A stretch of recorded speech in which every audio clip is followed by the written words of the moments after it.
myself Unnati. Good morning everyone, myself Vidya. We are studying in 8th standard. We are from East Public School.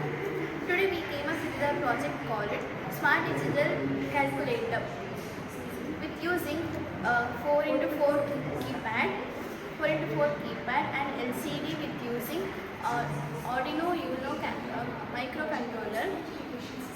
It is very hard to solve the calculation without calculator and it takes more time to consume it. So we came up with the project called Smart Digital Microcontroller.